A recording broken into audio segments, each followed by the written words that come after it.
ಮನೆಯಲ್ಲಿ ಶೋಕದ ವಾತಾವರಣ ಈಗ ಸರ್ ನಿನ್ನೆಯಿಂದನೂ ಬಂದು ಹೋಗ್ತಾನೆ ಇದೆ ಸರ್. ನಮ್ಮ ಅಪ್ಪಾಜಿ ಮಾತಾಡಿರ್ತಾನೆ, ನಿನ್ನೆ ನಿಮ್ಮ ಹತ್ರ ಎಲ್ಲರ ಹತ್ರನೂ ಮಾತಾಡಿದ್ದಾರೆ. ನಮ್ಮ ಅಪ್ಪಾಜಿ ನನ್ನ ಮಗ ಅಪರಾಧಿ ಅಲ್ಲ, ಅಪರಾಧಿ ಅಲ್ಲ. ಅದರಿಂದನೇ ನೀವು ನೋಡು ಇದ್ದೀರಾ. ಅವ್ರು ಇನ್ನೂ ಇದ್ದರು, ನೀವು ಬಂದಾಗ ಇನ್ನೂ ಇದ್ದರು, ಚೆನ್ನಾಗಿ ಮಾತಾಡ್ತಾ ಇದ್ರು. 6:30 ಸಮೇತ ಈ ಥರ ಆಗಿದೆ ಅಷ್ಟೇ ಸರ್.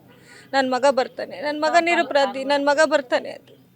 ನನ್ನ ತಮ್ಮನ ಕರೆಸ್ರಿ ಸರ್. ಅಲ್ಲಿ ಗಂಟ ನಾವು ಹೆಣ ಎತ್ತಲ್ಲ, ಕರೆಸ್ಲೇಬೇಕು ಅಷ್ಟೇ ಸರ್.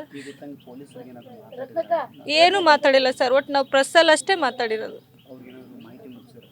ಏನು ಮುಟ್ಸಿಲ್ಲ ಸರ್. ಅನುಗೆ ಗೊತ್ತೇ ಇಲ್ವಂತೆ ಸರ್. ಕರೆಸ್ಬೇಕು ಸರ್ ಅವ್ರು ಅಷ್ಟೇ. ಅನುನ ಕರೆಸ್ಲೇಬೇಕು. ಇದ್ರ ಬಗ್ಗೆ ನಾನು ಇಷ್ಟೇ ಹೇಳೋದು, ಅನುನ್ ಕರೆಸ್ರಿ ಅಷ್ಟೇ. ನನ್ನ ತಮ್ಮ ಅಪರಾಧಿ ಅಲ್ಲ, ಇಷ್ಟು ಹೇಳಕ್ಕೆ ಇಷ್ಟಪಡ್ತೀನಿ ಸರ್ ಅಷ್ಟೇ. ಮನೆಯಲ್ಲಿ ಶೋಕದ ವಾತಾವರಣ ಈಗ ಸರ್ ನಿನ್ನೆಯಿಂದನೂ ಬಂದು ಹೋಗ್ತಾನೆ ಇದೆ ಸರ್. ನಮ್ಮ ಅಪ್ಪಾಜಿ ಮಾತಾಡಿರ್ತಾನೆ, ನಿನ್ನೆ ನಿಮ್ಮ ಹತ್ರ ಎಲ್ಲರ ಹತ್ರನೂ ಮಾತಾಡಿದ್ದಾರೆ. ನಮ್ಮ ಅಪ್ಪಾಜಿ ನನ್ನ ಮಗ ಅಪರಾಧಿ ಅಲ್ಲ, ಅಪರಾಧಿ ಅಲ್ಲ. ಅದರಿಂದನೇ ನೀವು ನೋಡು ಇದ್ದೀರಾ. ಅವ್ರು ಇನ್ನೂ ಇದ್ದರು, ನೀವು ಬಂದಾಗ ಇನ್ನೂ ಇದ್ದರು, ಚೆನ್ನಾಗಿ ಮಾತಾಡ್ತಾ ಇದ್ರು. 6:30 ಸಮೇತ ಈ ಥರ ಆಗಿದೆ ಅಷ್ಟೇ ಸರ್. ನನ್ನ ಮಗ ಬರ್ತಾನೆ, ನನ್ನ ಮಗ ನಿರಪರಾಧಿ, ನನ್ನ ಮಗ ಬರ್ತಾನೆ. ನನ್ನ ತಮ್ಮನ ಕರೆಸ್ರಿ ಸರ್. ಅಲ್ಲಿ ಗಂಟ ನಾವು ಹೆಣ ಎತ್ತಲ್ಲ, ಕರೆಸ್ಲೇಬೇಕು ಅಷ್ಟೇ ಸರ್. ಪೊಲೀಸರಿಗೆ ಏನು ಮಾತಾಡಿಲ್ಲ ಸರ್. ಒಟ್ಟು ನಾವು ಪ್ರೆಸ್ಸಲ್ಲಿ ಅಷ್ಟೇ ಮಾತಾಡಿರೋದು, ಮಾಹಿತಿ ಮುಗಿಸಿದ್ರು. ಏನು ಮುಟ್ಸಿಲ್ಲ ಸರ್. ಅನುಗೆ ಗೊತ್ತೇ ಇಲ್ವಂತೆ ಸರ್.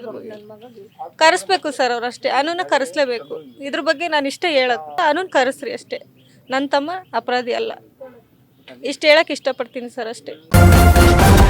ನ್ಯೂಸ್ ಫಸ್ಟ್ ನಿರ್ಭೀತಿಯಿಂದ ನಿಮ್ಮ ಪರವಾಗಿ.